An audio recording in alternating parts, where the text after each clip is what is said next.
that they are like industry expert, but maybe the phone was too small for you to read, and it's my pleasure to read the credentials of the speaker. Our first speaker on the very left is Mr. Fernando Ortega.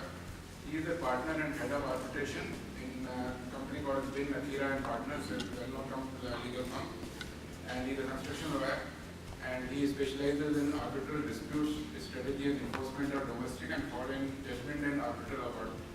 As we all know that getting an award is...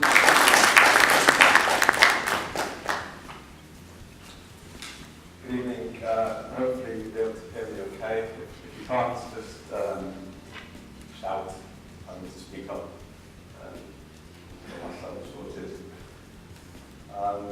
Thanks for joining us. We're very honoured to be invited to speak to you this evening. Hopefully you'll find the topic interesting. I'm not sure we can live up to the huge introduction. As you said, acceleration is a very messy and complex area, very time-consuming claim to prepare and defend. Far too much on the topic to go into very much detail in an hour, especially when we're trying to cover quantum, delay, and the legal side. So we're going to try and just look at general principles. We're going to talk about some of the issues that you have in this region. Understand the basic elements that will assist the parties to understand why a claim has been made and how to prepare or assess the claim. I don't know how many of you are from contracting, engineering, employer side. Hopefully the presentation will cover all bases. It's not too biased one way or the other. If the employers and the engineers understand what's going on in an acceleration claim, it helps them to resolve that the contractor knows what he's doing with his claim. He's probably more likely to make progress. I'll be talking about contract, focus on FIDIC 99, just as a baseline, if you like.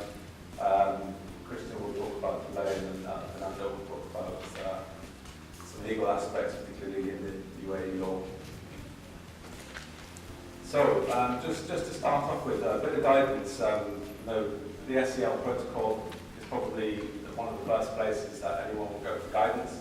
The protocol says that a contractor can claim costs arising out of acceleration, but you must explain the basis for that entitlement, whether it's under the contract or at law.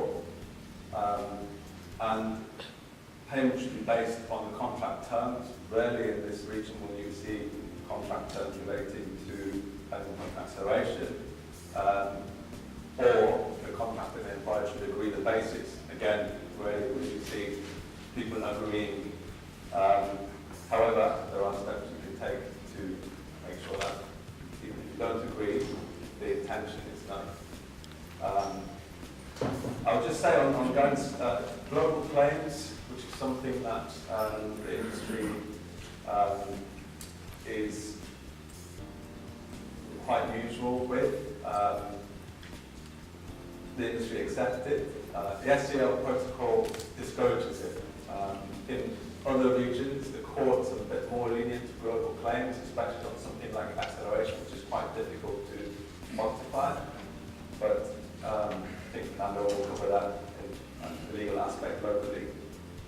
And the SEL also says that you need to be careful about overlap. So the contract's not entitled to be claiming acceleration or prolongation which overlap. Here we see quite a lot of that because you do a prolongation claim and then you think, well, that's not quite enough, so you add an acceleration claim or a disruption claim. And the overlap between these things has not really been considered. That's one of the reasons why it failed. And the other thing is that when you're considering what kind of acceleration, you have to consider what type it is. I'll come on to the type later, but if it's constructive, and I'll describe what that is later, you have to have gone through some steps first, i.e. it's constructive because you haven't got your EOT claim, but you have to pursue your BOT claim before you just go into acceleration. Otherwise, that may cause you problems with entitlement later on. So the SEL has two definitions. It defines acceleration, just additional resources or alternative methodologies to achieve a planned scope. And it also defines constructive acceleration, which is what happens when an engineer fails to grant an EOT but still insists that the completion date must be achieved. The contractor is taking all sorts of measures to try and achieve what he's instructed to do, whilst still pursuing his entitlement to the EOT. Here, a lot of people talk about that as being mitigation, but again, it's a fine line. Mitigation is you can do steps that don't actually cause you to lose any money or cause you to expend additional money, but I think the engineers expect you to spend as much as you need to meet the original completion date. I'm just going to mention here about FIDIC. So where FIDIC comes into constructive acceleration, clause 8.6, rate of progress. This is where the engineer is normally pushing for a faster progress, because the engineer will say your program is not meeting the contract. And 8.6 is only supposed to deal with situations where the contractor has no entitlement for an EOT. So the engineer is saying, oh look, we'll look at your EOT later, but you need to meet the dates, either target dates, interim target dates, or completion date, is technically constructive acceleration. He's pushing you to do something when he hasn't fulfilled his obligations. I know Fernando is going to cover the legal part of that, but that's what we mean by constructive. By the way, 8.6 is the old clause 14.2 under 87. Here, a lot of contracts are still under 87. Another way that constructive can come in is clause 8.3. Engineer gives notice that he wants you to, that the program is not consistent and he wants a new program. I'll come on to 8.3 later. Generally, when we're talking about additional payment for acceleration, it's two common situations, so prospective and retrospective. Prospective is not really something we see here in the region.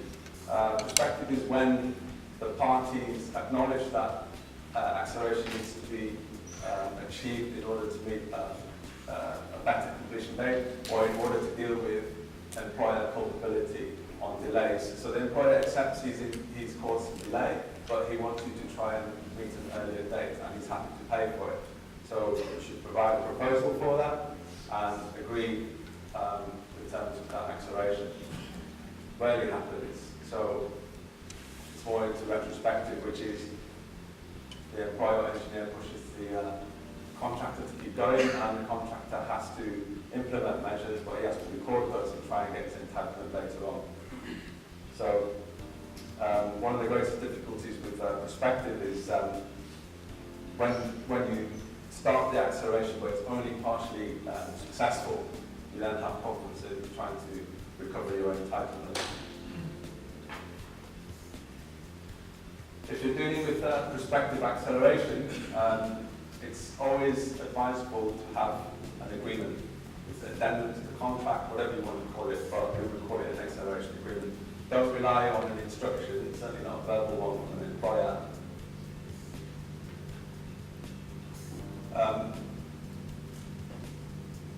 The agreement is basically wrapping up all the outstanding issues, such as EOT claims, associated loss and expense, and then what is the acceleration going to achieve? The agreement should include the details of the contract's proposal, and then what happens if he fails to implement some of the measures. The what happens if he fails is quite an important issue, because if you go back to what I said, when you're trying to achieve acceleration, something else happens, further delay or further disruption. You might not achieve what you set out to do, but does that mean you lose your entitlement? Some of the things that your proposal should make sure you cover is, all the additional resources you require, the revised methodologies, revised programs with key targets. I think Crystal will touch on that. Additional supervision prelims, all the kind of things that you think will make up the cost, but importantly, should also cover the concessions that the client is making. So the client may say, we can change some specifications because that's going to speed things up, or we can reduce some of the scope because we'll give it to someone post-completion. Those things need to be recorded very carefully, because when you come to quantify it later on, you don't want something like a change in specification to be something that is news to everyone. On perspective, just looking at the FIDIC Red Book, clause 8.3, which is program and updates to the program, there's a provision in there for the contractor to give notice of probable events and the engineer to request an estimate of a proposal to deal with those events or circumstances. And that then goes into the variation procedure. When you're into the variation procedure, then there's lots of details to cover there. There's also clause 13.2, which is to do with value engineering. Contractor may at any time submit a written proposal, and there's lots of things, but one of those is to accelerate completion. We don't usually see contractors doing this because normally, when people are thinking about acceleration, it's because there's been a delay, there's been an issue, there's an EOT on the table, and they want to accelerate. But if you went down to 13.2, it asks you that the proposal should include all the things that you would expect to see under clause 13.3. So we're going to retrospective acceleration, which is what is more usual here. And the likelihood of success for any claim under retrospective is increased significantly when you've got good contemporary records. The contractor must have accurate and detailed records of the resources employed. Additional costs on acceleration are very difficult to prove without having fairly robust documentation system in place prior to the performance of acceleration. So when you're setting up a project, whether it's the engineer, the employer, or the contractor, you need to think ahead, you need to think about the kind of problems that are going to arise. You need to think about how your document system, especially for recording costs, is going to help you later on.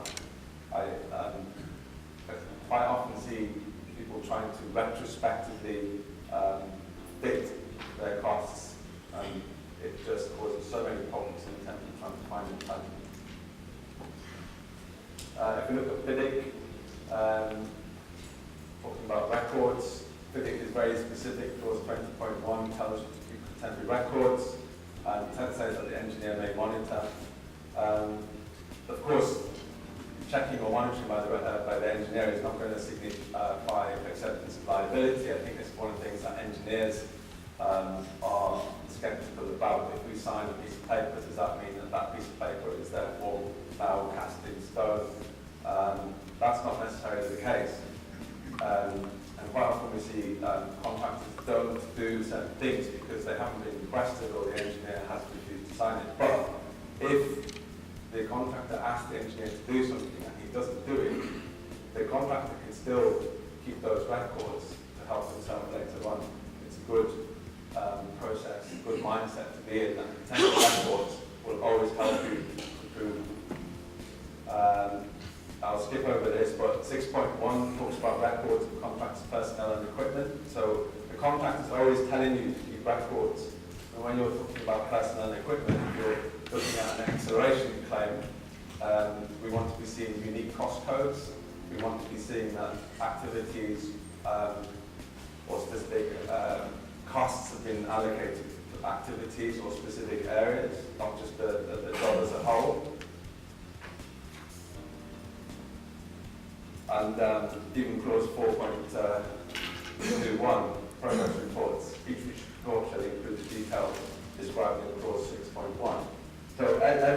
telling you, keep the records, these records are going to help you later.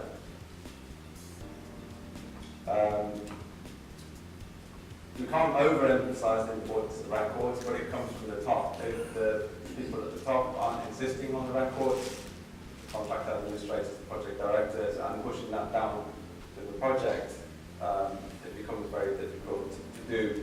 And you quite often see, like I said, people trying to retrospectively create records from global records, and it's not time well spent. It doesn't help you to produce a claim quickly. Looking quickly at some quantification methods then for acceleration. So one of the ways, it's quite unusual here, would be to prove the costs before you started acceleration on a certain activity or certain area, and compare that with measures after the acceleration. This is called the measured mile. It's very difficult to do a measured mile when you've had delay, disruption, and other issues in the period before acceleration. So it's quite unusual. But if you can bear that in mind, that this is one of the things that helps you, then recording parts of the work that are going well would be quite an important piece of contemporary record to keep. When you're not looking at the measured mile approach, you're going to do the bottom-up approach, which is basically all your detailed costs built up from the bottom to get to the total. Now, you then need to look at tender pricing, baseline program, test it against productivity levels in the industry norms. There's lots of things that you can do to help yourself to prove the acceleration costs, but all of those require these detailed records to help you. I've seen examples of looking at a claim where someone was trying to prove or justify certain costs on industry norms. However, they thought they'd be clever when they produced a tender by front-loading, back-loading, changing the rates in ways that the engineer hadn't picked up at the beginning. So when they came to do their claim, their costs weren't supported. The productivity on those activities weren't supported by their own tender, by their own DOQ. You need to bear this in mind when you're pricing a job.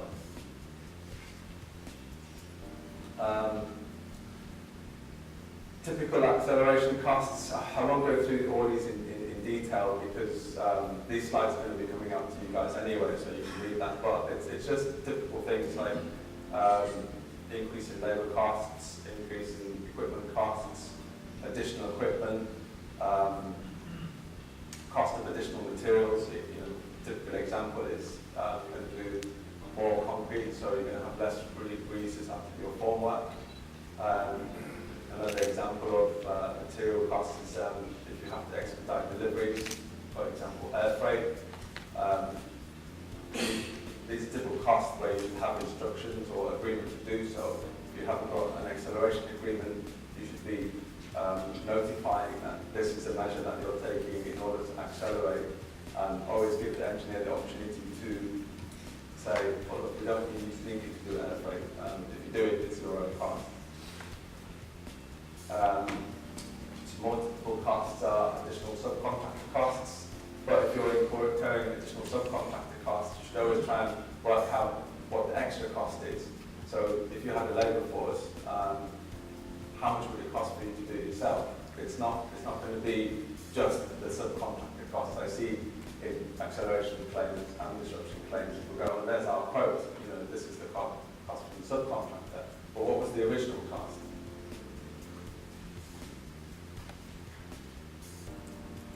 It's always important to remember as well that if you're facing acceleration, you're obliged to mitigate. So going back to labour, instead of asking everyone to do overtime, could you get more labour in? You need to do some calculations to show that you've done mitigation or you've considered mitigation. You cannot think that, oh, this will all go to the employer and we'll get paid, so we don't have to try very hard. I mentioned this before, some of the common issues would be when acceleration is agreed or certain measures are agreed freight, but then it doesn't have the desired effect. So you air freight a lot of stuff to site with agreement by the engineer, the employer, and then it sits there waiting for the labour or the progress to catch up. You have an argument then about whether that's going to be paid for or not. So you have to consider buying, which Kristen is going to talk about. So I think that's my time. In summary, before I pass to Kristen, just to recognise the types of acceleration. Here it's more likely to be constructive, and it's more likely to be valued in a retrospective manner. But remember that evaluation always has to be rooted in fact and logic, and this is where the records come in. So detailed records, cost recording, reporting systems cannot be overemphasized. They're hugely important when you come to produce an acceleration plan. Thank you very much.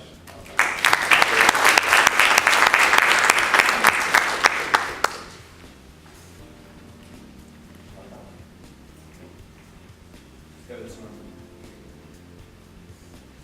I'm not touching you, by the way.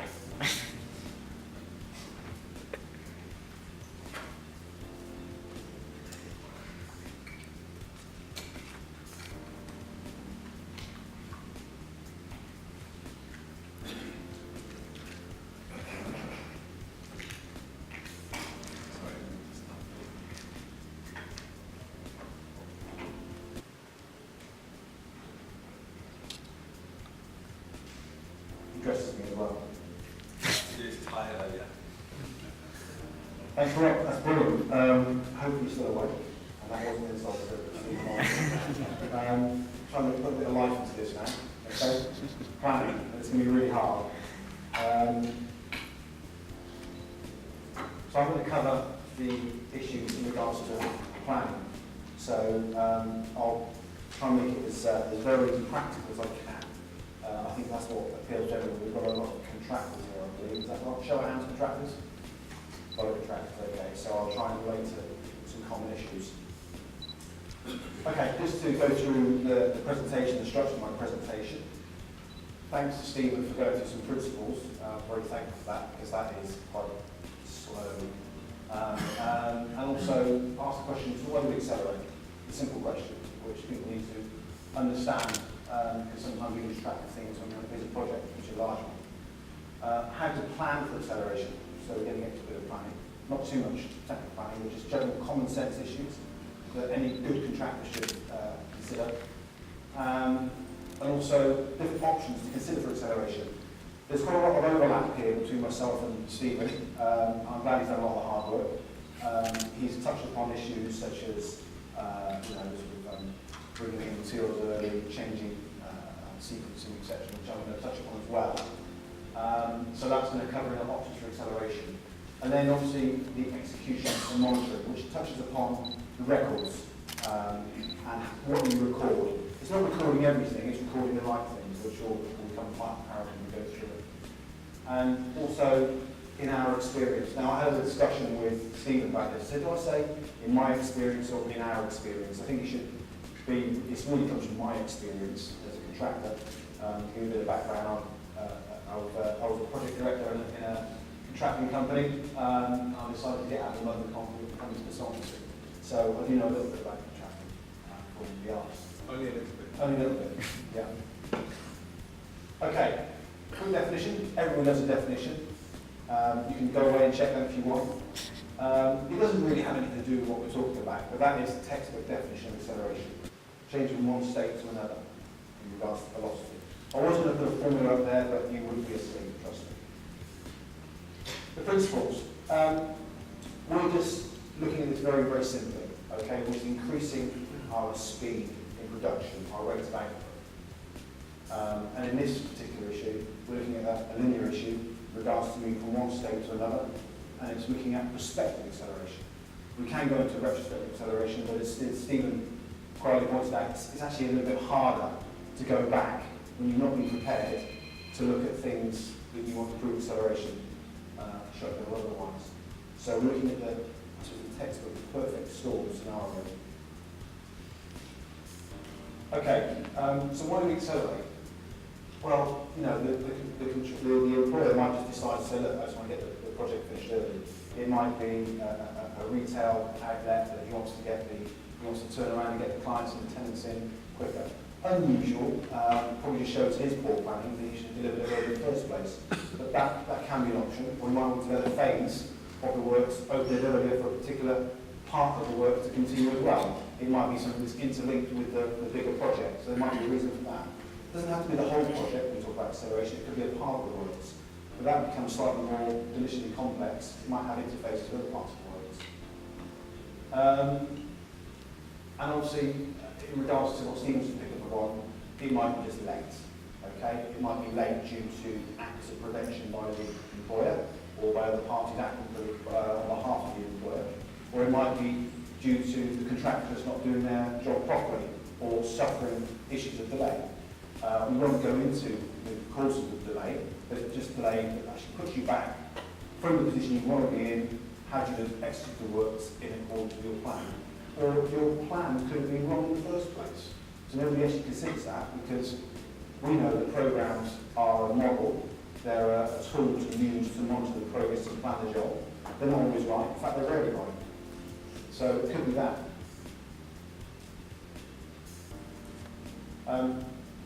So when we plan, it's quite fun. I was looking for the most funniest slide I could ever get about acceleration, and that's what I come up with.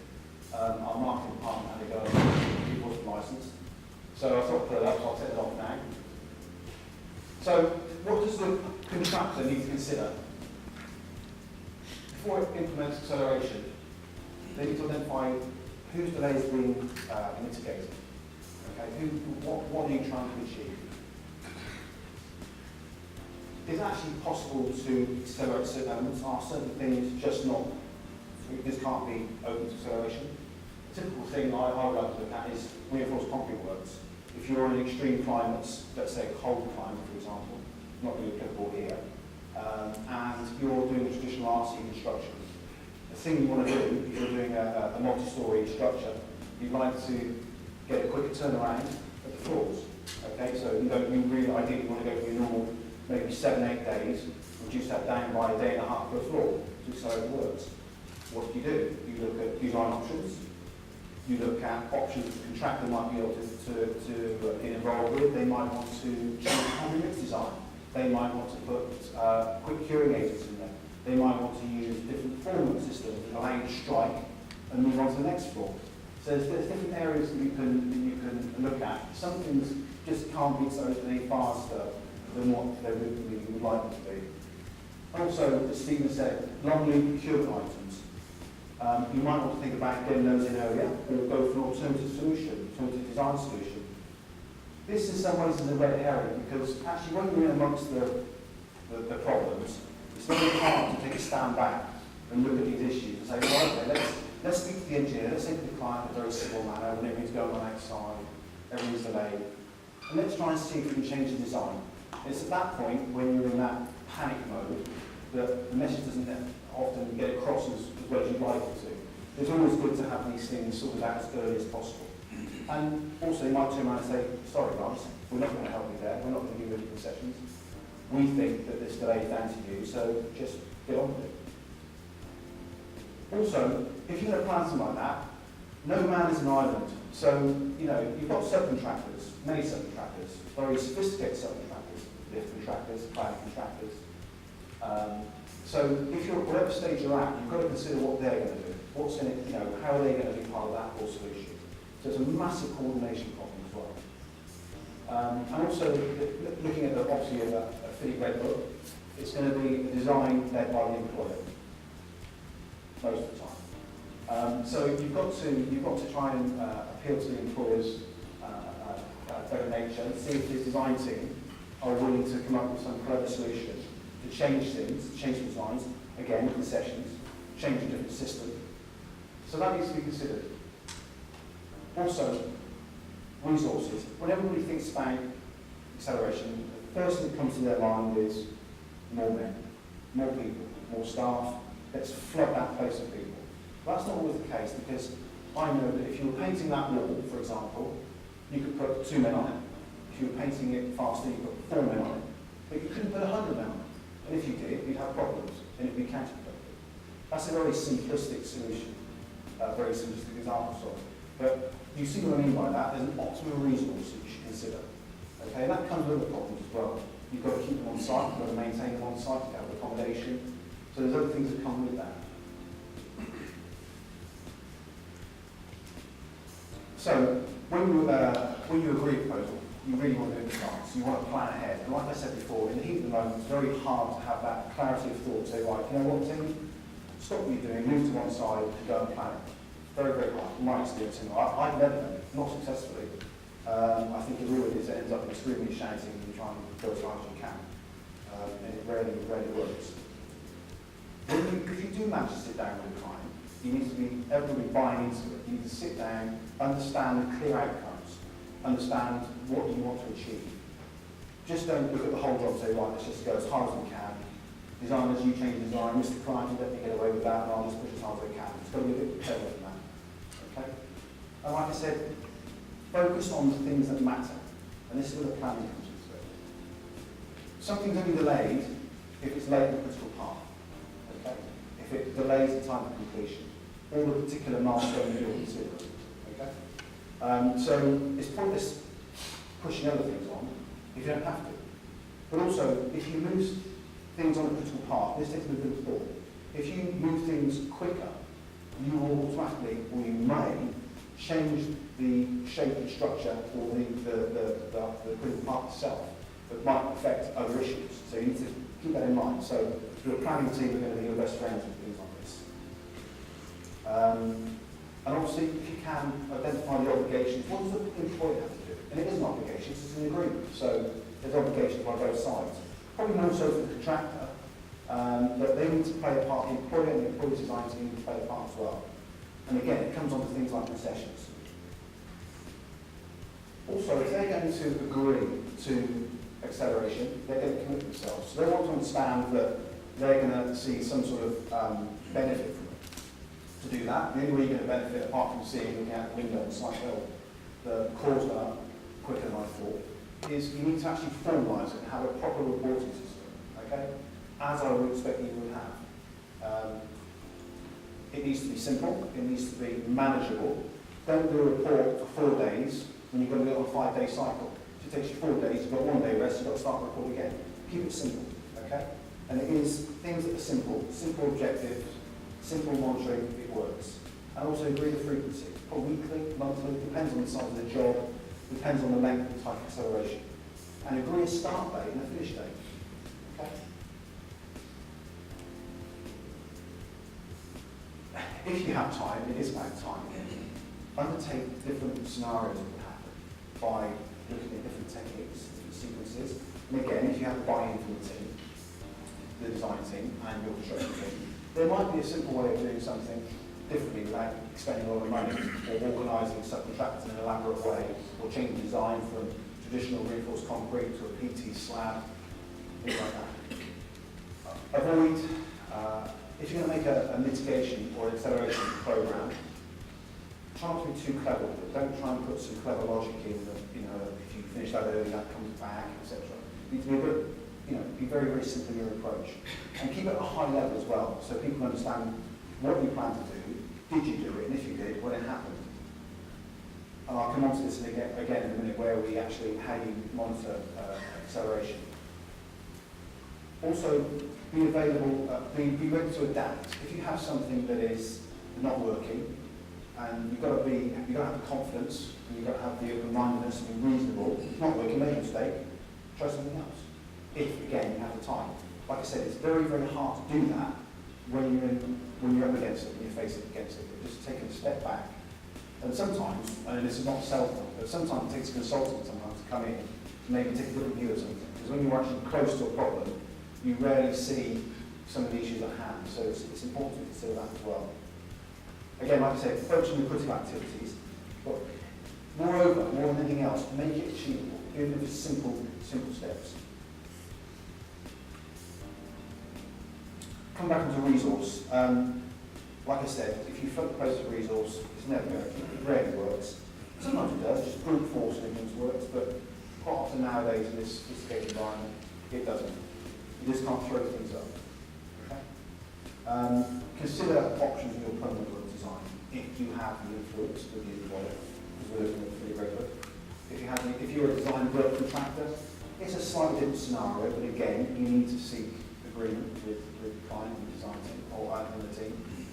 Also consider, as I touched upon earlier, temporary works. As a contractor with a contracting background, that was always a favourite for me, to be clever with the temporary works. You might look at new formulas. You might look at changing your core construction from a traditional crane-assisted jump form to a slip form system. Okay. You might do that. But again, looking at the reality of it, when you're halfway up the core, how do you change a jump form system to something else? It's very difficult. So you've got to think about these things. So oops, it's too late. So good in theory, far more difficult in application. Operational alternatives. There might be a more efficient way of working. It might be just too many people, like I said, rushing to something. Why don't you guys go over there and you do that for a while? Okay? Maybe not necessarily non-critical items, but items that are subcritical. Okay? That's more of a finite day-to-day decision you want to take. Resequencing, part of the same thing. You might benefit from your construction team's knowledge. I found that when I was a contractor, the most knowledgeable people on speeding something up were the people that have done it for 20 years. But also, they were also the people that were the most blind to some of the issues as well. So you go consult with the experience of your team, the knowledge that you have there. It's not just you as a management team. And coming into the sessions, as Stephen said, the employer and the design team, they might change the specification to suit you, to your benefit, or to their benefit, sorry, the words. Or might give you access to a particular area, or they might be a larger framework agreement that will allow you to work on part of the site or something else. So it needs to come from them as well. At the end of the day, they own the building, it's going up, so they have the same as well.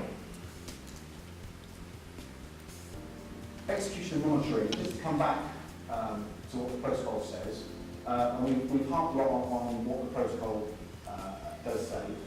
It's not legal guidance, it's just guidance, okay? So at the end of the day, this is just common sense, okay? The program should be updated, yes, that's a requirement to fit. With the progress, variations and change of logic, methods and sequences. That's all part of the requirements of the fit. Mitigation, acceleration measure, anything needs to be granted. Then, it is, like I said, it's a tool for managing change. Well, that's what we do. We're actually managing change, as you would with a variation, as you would with an EI. You're changing from one state to another in a compressed situation. Now, everybody knows the software that's available on the market, P6, all sorts of stuff, okay? Really good stuff, really good. And it's very easy, it's very good when we want to complicate things. It's also very quick and simple things as well. So, the thing with this software now, you can run different scenarios, different what-if scenarios, very, very quickly, and soon find out which is the most beneficial. But again, it's just a program. So the contractor's progress and the delay events can also be considered in the delay analysis. And people say to me, so what sort of method of delay analysis should we use? What method should we use to try and to measure mitigation or acceleration, sorry? It's quite simple. Just measure certain dates. What you can do, you can use a time impact analysis, for example, to measure the rate of progress of the contractor and also measure what the prospective effect on the time completion or the desired milestone you're actually looking at. You can do that, but it might be simpler than that, more simpler than that. So you've got an acceleration program and you've got your agreed baseline program. Okay? And if they're pretty much the same, or the data that you're monitoring are the same, which they should be, I hope, then it will just be as simple as that. Okay? You're looking at the shift coming forward, or the program is going back, if you remember.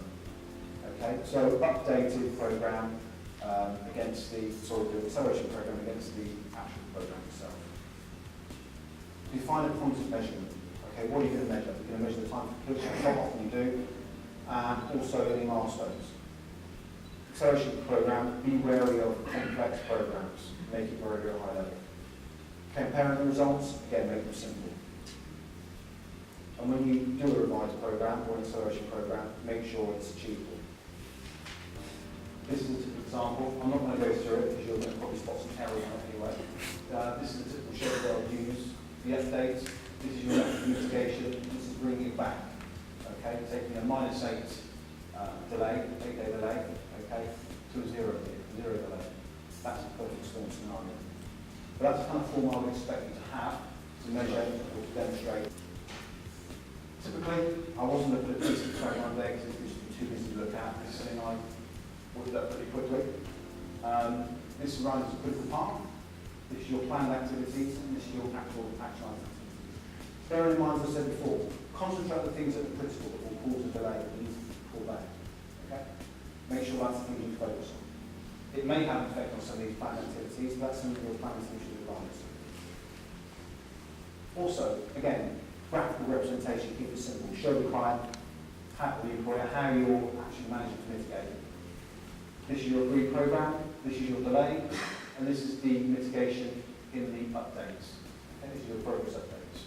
This is your time completion. And you're pulling it back, pulling it back.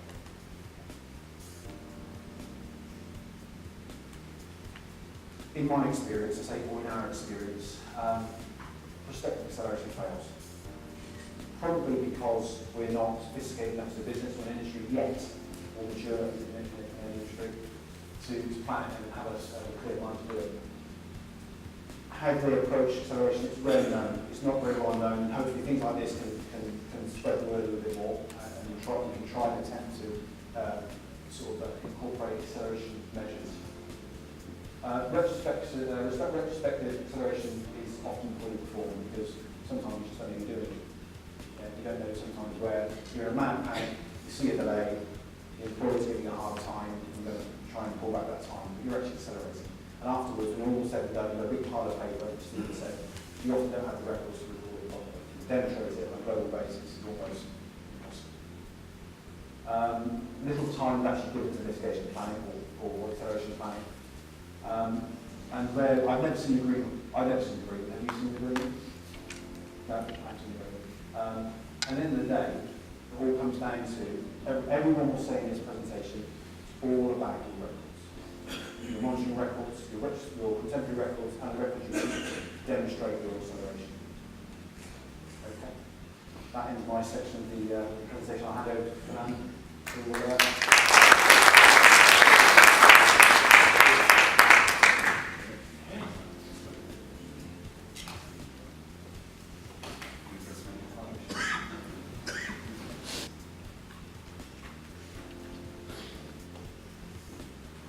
All right, thanks guys.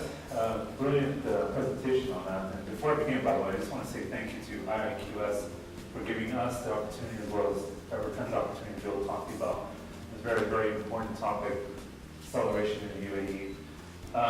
Why it's important is that we're expecting, at least for us, we're gearing up for the possibility of acceleration claims coming closer to Expo. I hate to say it, but it's, you have to deal with it, you have to face it. That might actually happen when you have a hard deadline for a project that needs to be completed. Some of these contracts don't have provisions for you to be able to have legal entitlement for your acceleration costs. What I want to focus on today is how you can actually make a claim under UAE law and have that legal entitlement with establishing the claim under UAE law specifically. I know we mentioned a little bit about acceleration agreements. I've never seen one, but I've seen a few emails that said, go ahead and work faster. So to some extent that could be an acceleration agreement. But if you do have an acceleration agreement, there's some things that you should consider incorporating into that agreement for you to have a valid and enforceable agreement that can be an addendum or on its own.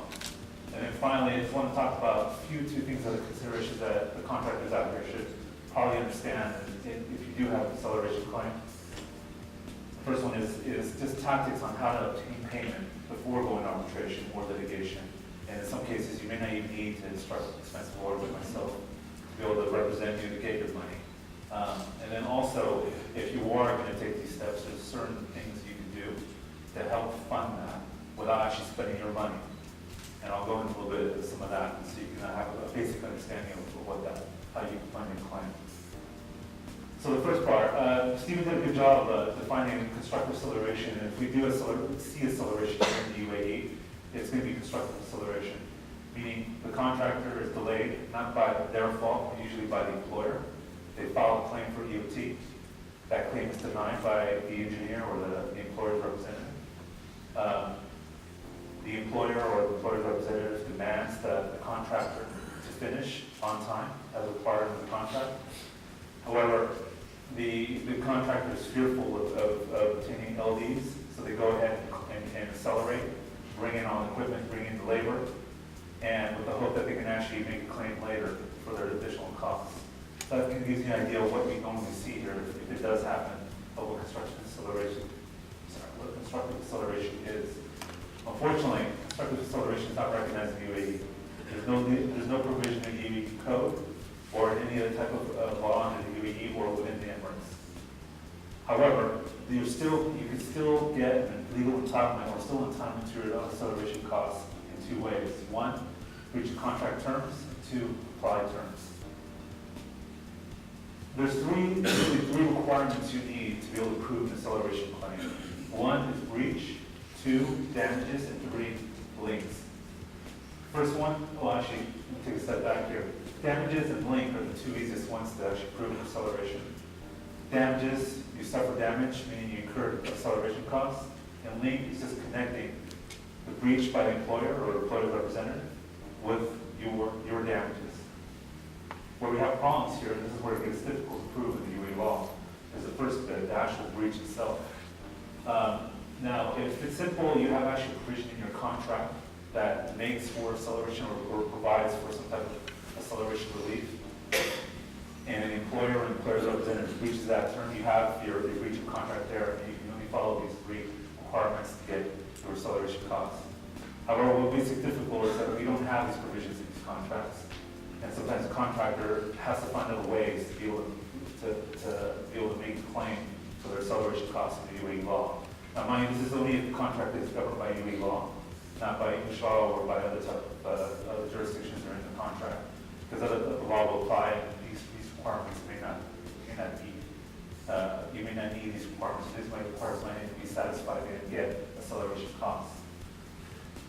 So under UAE law, there are implied terms of contract. The main one is good faith. And where you see an opportunity here for your legal entitlement to get your acceleration costs is when either the employer, the main contractor, or the representative, or the person who's actually deciding the EOT claim, decides it not in good faith. And this is where the problem is trying to identify what does good faith mean. Good faith is codified in the UAE Civil Code. It's actually Article 246, and specifically states that the contract needs to be performed in the requirements that are consistent with good faith, or the good faith principle. The good faith principle is something that's very important throughout the Arab world. You see it in many of the civil codes, and it's very unique in that since I'm a common law lawyer, I come to this jurisdiction in common law societies. UK or the United States, it doesn't exist. Well, it does exist to some extent, but not as much as it impacts the contractual relationship between the contractor and the employer, or the main contractor and the subcontractor. And good faith actually governs all relationships, not just the performance of the contract, but also the negotiations of the contract. And again, there is no precise definition of good faith under UAE law, and we're left to either commentary, usually by scholars like Al-Sampouri, who's written commentary on the Egyptian Civil Code, and other scholars who provide commentary on what good faith means, and also case law, which we get a lot from not only from the UAE but also Egypt, because the Egyptian Civil Code is modeled after the UAE Civil Code is modeled after the Egyptian Civil Code. And I listed a few things here that define civil code, define good faith, and the important one here is actually to look at the last one here, to act reasonably and avert abuse of discretionary power or rights.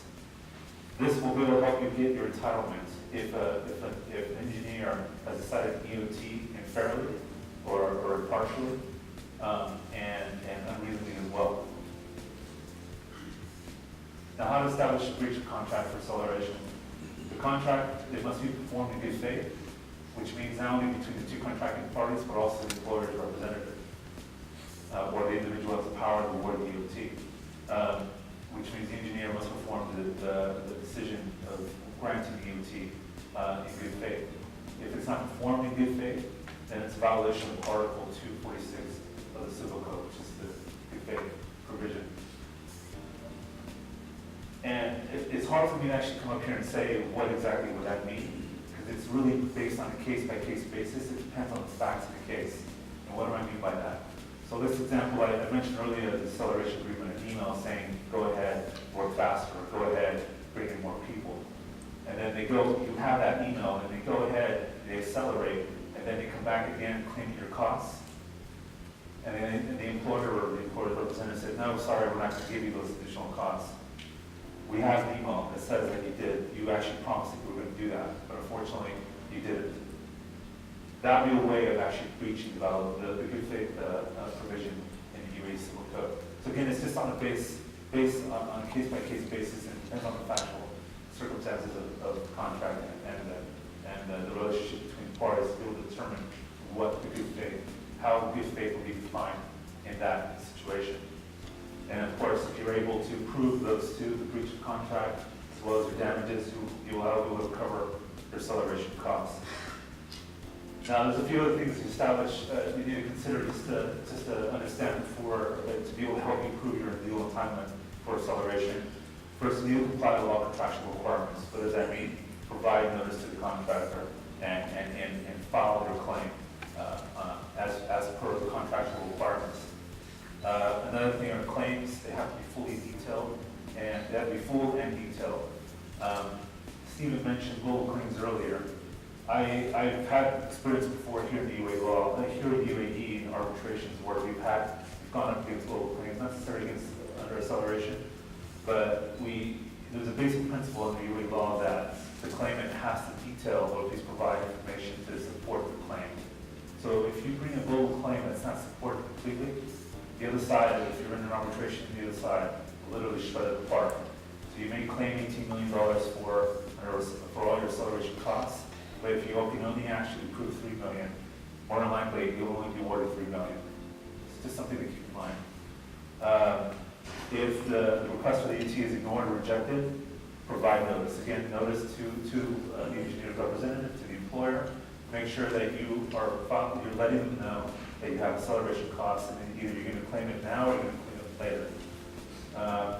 And again, if you choose to accelerate, provide notice of your intention of the claim. And the next one is silence acceptance.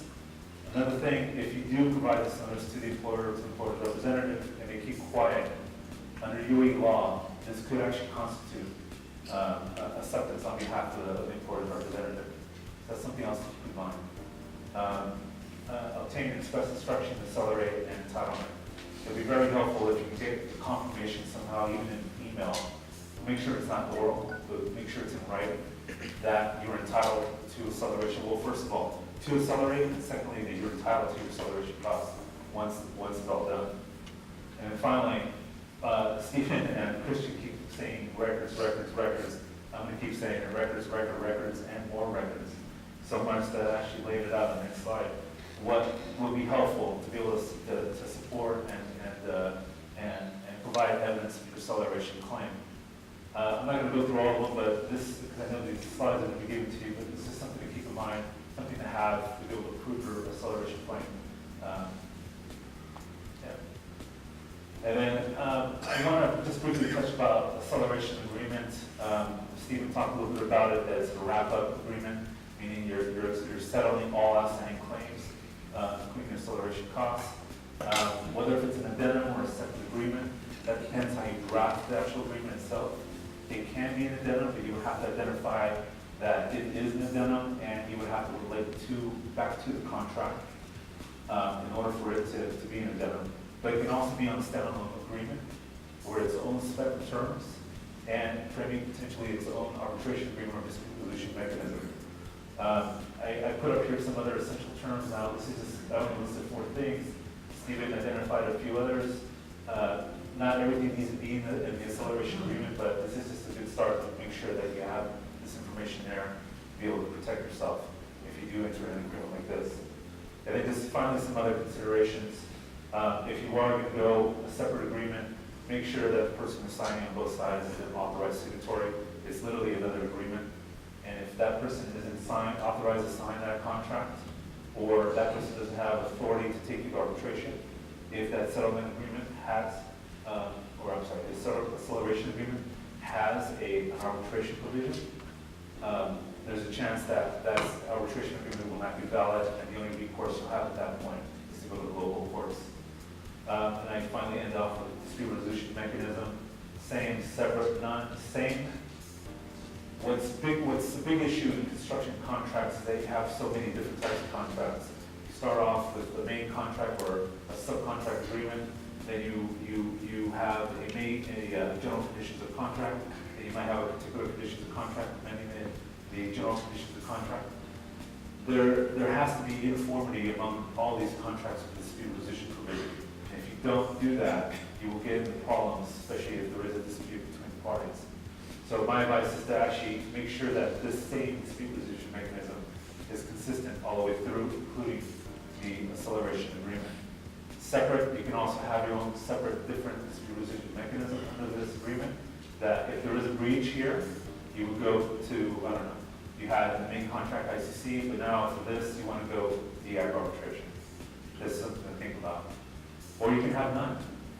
You can just leave it blank. And there's some advantages to that, and I'll keep going a little bit more detailed on the next couple slides. These last two slides, I just want to talk a little bit basic, just to give you guys an idea of just some things you can probably do to maybe obtain payment without actually engaging a lawyer, or maybe engaging a lawyer, but not actually having to go to arbitration or litigation. And some of these things may actually get you resolve your issue before having to go, again, to costly arbitration, spending a lot of money on me and these two guys over here to establish a claim. So the first one is mitigation through Chamber of Commerce. I don't know if you guys know this, but we have the Dubai Chamber of Commerce, and if you remember that, they actually have a mitigation program where you can go spend about 500 dirhams. There's no limit or maximum in terms of claim value.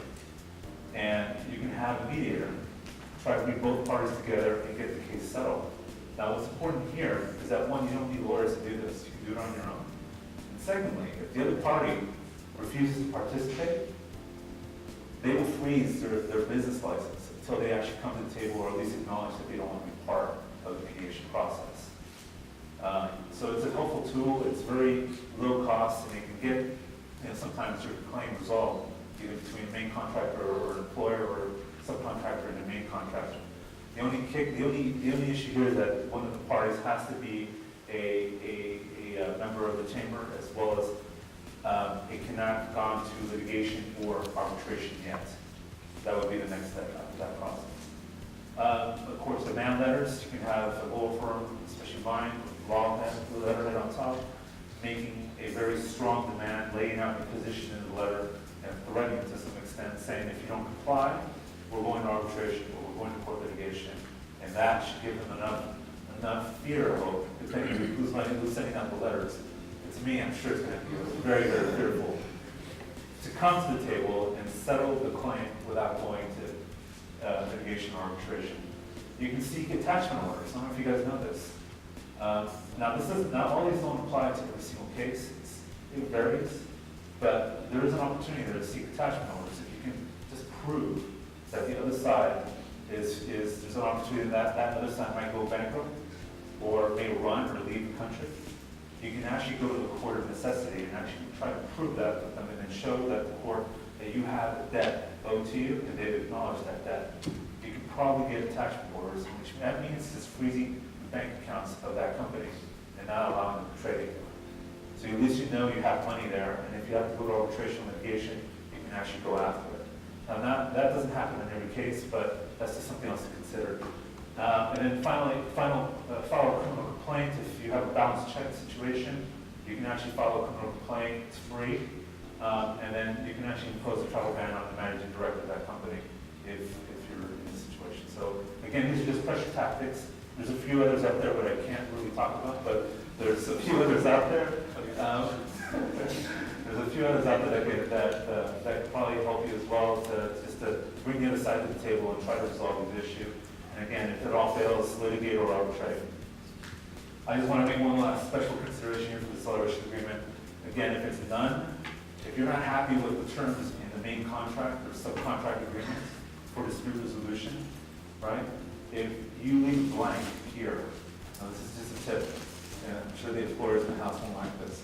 But if you don't like the terms in your main contract, and if you leave the acceleration agreement blank, and you come to terms for wrapping up your acceleration costs, and something goes bad with that agreement, you would automatically, your recourse will automatically be the local course, which could be a cheaper option. Something else to keep in mind.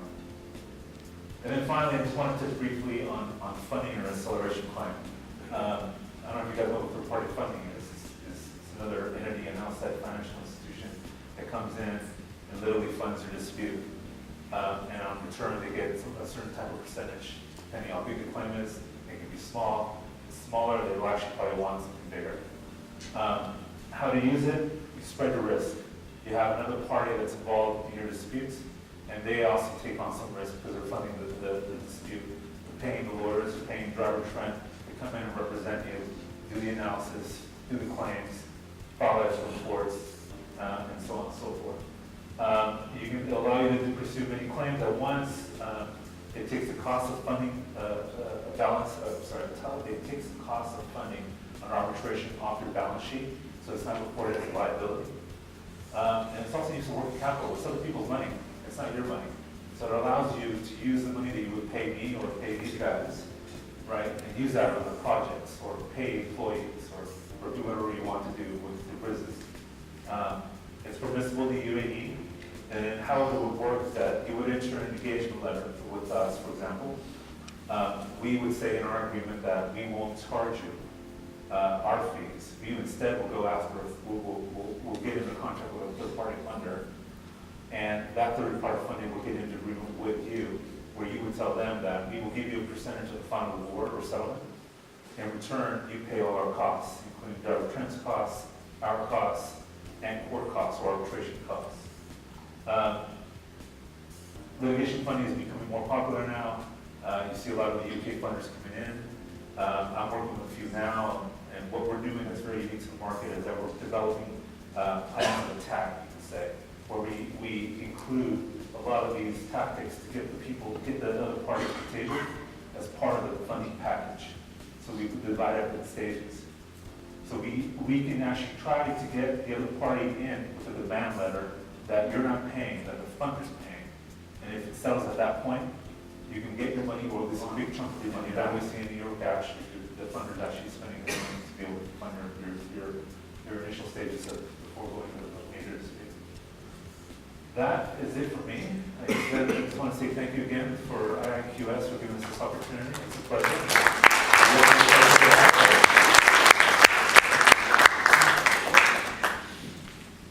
Whatever cost you are going to incur for acceleration, I will give you, but I will deduct the 3 months of overheads which you would have incurred because of your own delay. I think if my question is clear, so it means the client is willing to pay for the cost of acceleration, but he wants to deduct additional overheads which the contractor would have incurred during the extended period had there been no acceleration. So that is what. So this kind of deduction of overhead from quantum point of view, maybe question by Mr. Stephen, that do you feel that this is a valid argument from a client side? I'm not going to sit on the fence, but it depends. It really does depend on the circumstances. So, one of the common things we see here, which is along the same lines of what you're talking about, is that the employer is happy to grant an EOT subject to no costs. You're culpable, you have currency, etc. And it's a tactic.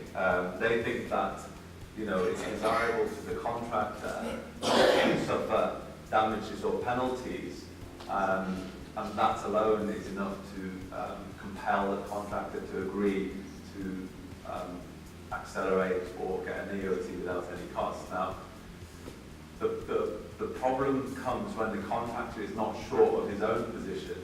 Okay, that's why we were talking about records and instructions. If you can't prove something, you know, what's your position going to be when everything settles? And it goes to overheads as well.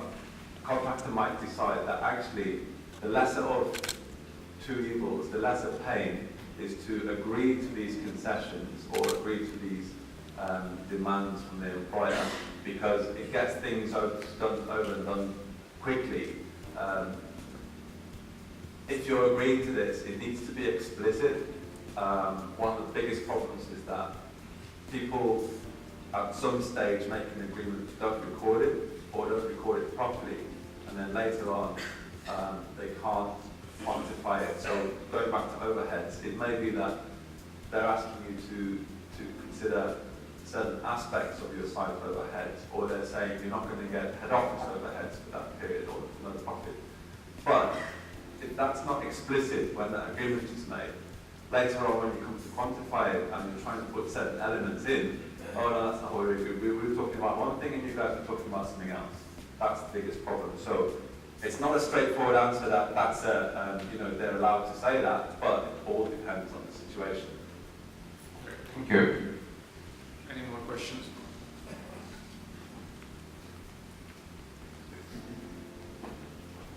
So again, slightly in line with the same question. In case of a concurrent delay, what is the likelihood of contractor getting an restoration claim?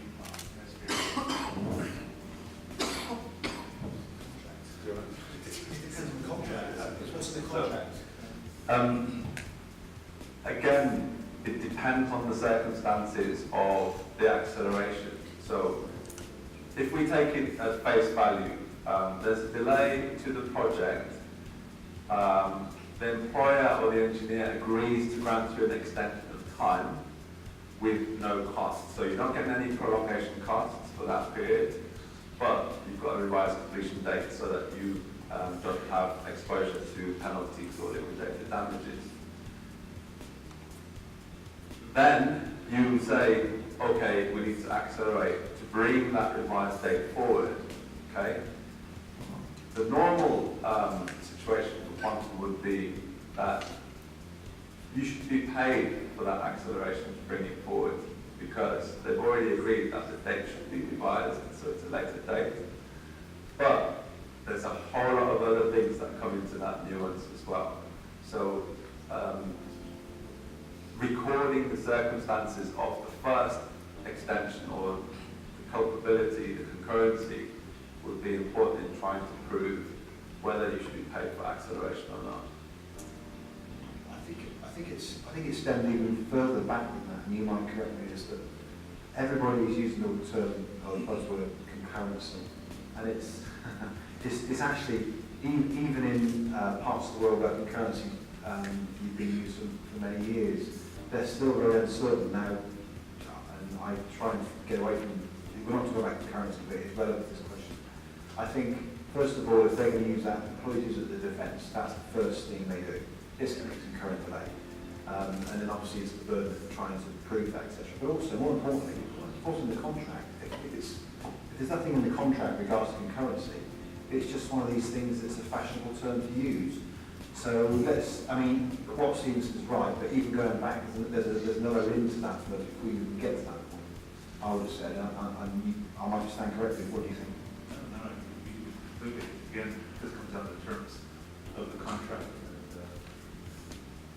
Goes back to, if that's the case and there's nothing there, you have to go back to what I said earlier, because the way you prove acceleration is not only applied to acceleration, but it's applied to other things, both disruption and the situation you described. So again, it just depends if there's any express provisions in the contract to be able to give you that time to at least sort it out.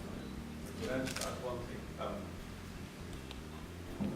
If you've got an EOT where the employer engineer have granted you prolongation costs, so they agree that they're culpable, and then you accelerate, you can't claim prolongation for the period that you're accelerating, if that makes sense. You have to you have to acknowledge that the reason that the employer is paying for acceleration is to reduce that prolongation, and that has to be balanced out.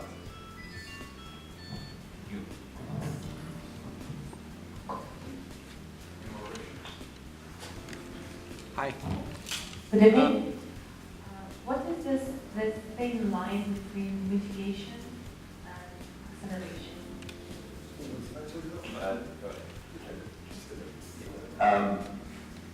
Acceleration is a subset of mitigation. The straightforward definition for a quantum person is that mitigation is where you take steps to mitigate a delay, but you don't incur additional costs in doing so. So it's reasonable steps, but you shouldn't be suffering a loss. At the point where you start incurring costs, significant costs for that mitigation, or suffering a loss, that's when it starts going into acceleration. Yeah, I mean, acceleration is simply, it's more basic term, it's going from one state to another. Mitigation is an overarching term that refers to other mechanisms that can be used to mitigate a delay. And it's not always necessarily, I could be over to this critically, it's not always to do with just pulling back time. There's other measures as well. I think, is there any I mean, there is a provision in the civil code where you are required to mitigate, or at least the contractor is required to mitigate any kind of potential damage to manufacturing, as well as required to notify the employer or main contractor of any potential issues that might come forward, which include this. That was well picked up, because it's something that we both forgot to mention, actually. Two more questions.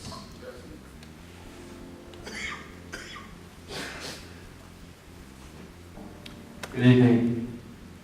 The question I have is basically for Christian. The difficulty I face, I've been facing it for a while, and on every single project, contractor is delayed. He did not perform properly, his performance is low, he did not want to pay for resources, and eventually he's delayed. And there are some excusable delays which are basically attributable to the employer. And then you claim, and then you put whatever claim you want, time impact analysis, but it's basically reflecting client delays. And the client comes back and saying, well, you've got concurrency and you have to account for your own delays, and proving it, who's guilty, proving it on the critical path, and then you have to go to if you really have to determine it, you have to go for forensic delay analysis, which you never afford in this country or on the projects. Basically, you end up in a loophole. Who's faulty? Yes, I delayed you, and yes, you delayed me, and there has been incurred costs which are recorded properly. There are costs for it. Who's willing to pay for it? But the main thing, who's guilty? There has been delays. Everyone is guilty. Contractor has delayed the project, and client has delayed the project, but who can prove it on the critical path? That's a different ball game. There's several ways of approaching that, and it's not an easy one. The problem is, you picked up on TIA. Now, I don't want to get into the mechanics of different processes, because not one size suits all. Depending on your circumstances, the good thing about a good analysis, I won't say TIA because that's the buzzword, is that the key thing here is to establish who's responsible for the delays. Now, this is going to come to the C word, concurrency again. Let's put that to one side. From what I can gather from what you're asking is that often you admit or you acknowledge that you've got some delays incurred by the employer or parties employed by the employer, and then you've got your own contractor's delays. Am I right in understanding that sometimes it's very difficult to tease out the difference, the tangible difference, and if so, and if you are going to implement, let's say for the argument of acceleration, who's going to pay for that, and how's that going to be manifested in the acceleration? And more importantly, am I actually going to be letting the contractor get away with hiding his own delays within mine? That's a tricky thing. I don't have a straight answer for that, to be honest with you. The magic will come in identifying or getting clarity at the beginning on your analysis. So the parties understand by the analysis who's responsible for what delay. And then the issue of concurrency comes into play. And again, it goes back to the conditions of the contract. Is that an issue? Is concurrency a thing? More often than not, it's not. But over time, that will come into play. And that will just make things more tricky. And it's not a conspiracy for delay consultants to, or claim consultants to, because they're getting employed. But it's not an easy answer. Not at all. It's, like I said to you before, and I think you probably touched upon it, that when you're amongst this problem, and the work's progressing, and you want to identify where it's quite good because you obviously come from an employer's side, and you say actually, you know what, we are responsible for some delays. However, what about the contractor? What about his progress? Is he just hiding behind my issue, which is more dominant? And I think the key thing here is, unfortunately, it is about, for the simplicity terms, it's about dominant delay. If there are delays that are running parallel, and again, concurrency, unfortunately, it's first past the post approach. What delay is more dominant? And if that is the case, and if it happens to be your delays, then whatever the contractor is doing in the background, in some ways, does take second place. But I can understand the frustration you have, particularly if you're going to go into acceleration. You're kind of getting away with murder, so to speak. Not actually, but that's part of getting away with murder. And it's a very difficult situation to get in. It all depends how good your analysis of the delays are in the first place. I think I touched upon the fact that you need to establish who's sort of delays in the first place. Much easier said in theory than it is done in practice. I know that for a fact, and it's very difficult. But again, we say it always, it's on a case-by-case basis. You might have a very, very intricate issue. Thanks. Sorry, just very quickly add to that. Quite a lot of problems stem from when the project is set up. The program isn't realistic, or it's not a good program for managing progress. So, Chris has touched on the critical path, but when you look at the critical path, you see so many defective issues with the program, leads, lags, links, all that kind of stuff. So, we're always saying to clients at the front end of the project, you want to get started and you want to submit a baseline or approved program. Get someone to peer review that for you to see if it will stand scrutiny when a delay is applied to it. Unfortunately, employers, engineers have to accept that if an employer's delay is dominant, that's a dominant delay. Everything that's happening in the background is kind of secondary to that. And the contractor's response quite often is, I'm pacing, you can't expect me to be moving very fast with these activities when this activity that's on the critical path is not moving because of the delay that you're comfortable for. So you could spend a whole day chatting about this and still not get a satisfactory answer. The thing is, start off on the right foot, make sure the baseline is robust to start off with, and then just accept. If you've got culpability, it's yours. Just accept the fact. Yeah, this is, like you said, Steve said, and I said, it's a big issue. Ultimately, in really simplistic terms, there is only one wrongest critical path, but there are other various critical paths running parallel to that. You can have that argument, well, you were just about behind on the delay, so really the bottom line is it's the most dominant delay. It's the most dominant, and as painful as it might be, and some contractors, not all, but some, try and get away with what they get away with, but you've got to establish the rules right at the beginning, I'm afraid. Thank you. My question is to Fernando. You mentioned the tactics before going into arbitration or litigation. One of the tactics was the seek attachment. Can that be done before litigation? It can be done, but the catch is that after, if you do get attachment orders, you have a certain period, I think of 8 days, to file an actual claim. If not, then the attachment orders go away. 8 days? What's the period? I think it's about 8 days, if I'm not mistaken. So you have to do it soon after that. You have to literally bring a claim. This is even if you have an arbitration in the DIFC, for example. let's say you have DIC, LCI provision in your contract, you can actually go to Dubai. If the contract was performed in Dubai onshore, you can go to Dubai courts as well as the DIC courts and seek this interim measure before you actually go file the claim. You can also do when you first start your arbitration as well. That could be the first thing you can do and seek to have either take a step back. Some of the arbitration rules, depending on where you go, it's ICC, EM, they have conservatory measure provisions where they allow you, allow any party to go seek those interim measures either in the local courts or through the tribunal, depending on what stage of the arbitration. Here in the UAE, you're allowed to go to this court of necessity, but you would have to prove to the judge in the court of necessity that there is necessity to be able to attach these orders.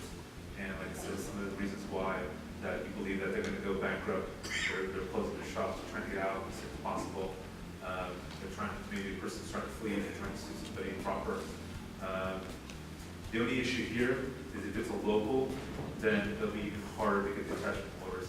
More likely you won't get attachment orders in place because they're locals, they're here, they're not going anywhere. I hope that answers your question. Thank you. Any last earth-shattering question if anybody wants to ask? Just a clarification. Yeah. Just to clarify that, is 8 days not from your application to get the interim order? It's 8 days after the infliction of the order itself.